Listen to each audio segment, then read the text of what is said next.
Նկարիչ Աբի Ալ-Քարշալին Հուսամ Աբու Սաֆիային է նկարում կիսավեր շենքի պատին։ Պաղեստինի հերոս այսպես է անվանել որմնանկարը։ Բժիշկ Հուսամ Աբու Սաֆիան վտանգելով իր կյանքը մնացել է Գազայի հյուսիսում իր հիվանդների կողքին։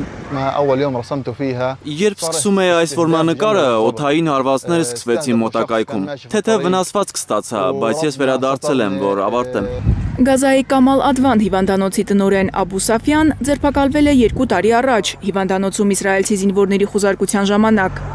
Առանց մեղադրանքի կալանավորված բժշկից նրա բուժառուները լուր չունեն։ Տարբեր աղբյուրներից լսել են, որ նա իսրայելական բանտերում խոշտանգումների է ենթարկվում։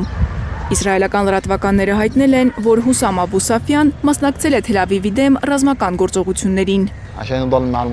Հուսամ Աբու Սաֆիան Պաղեստինի հերոս է, նա վտանգել է իր կյանքը և հրաժարվել է լքել իր հիվանդներին։ Նրան կալանավորել են առանց մեղադրանքի և խոշտանգել, չնայած որևէ հանցանք չի գործել։ ՄԱԿ-ը մի քանի անգամ կոչ է արել, որ բանտարկված բժիշկն ազատ արձակվի։ The Guardian-ի վերջին տվյալով առնվազն 160 պաղեստինցի բուժաշխատող դեռ իսրայելական բանտերում է, անմարդկային պայմաններում։ Նա պետք է ազատ արձակվի։ Հուսով եմ, որ իմ ուղերձը կհասնի ամբողջ աշխարհին ու նրանք կկանգնեն բանտարկված բժիշկների կողքին։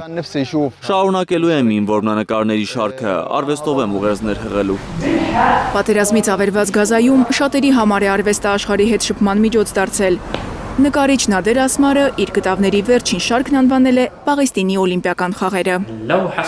Մենք ավելի բարդ մարտահրավերներ ենք հաղթահարում Գազայում։ Եթե օլիմպիական խաղերը 4 տարին մեկ անգամ են լինում, մենք ամեն օր ենք դժվարությունների միջով անցնում։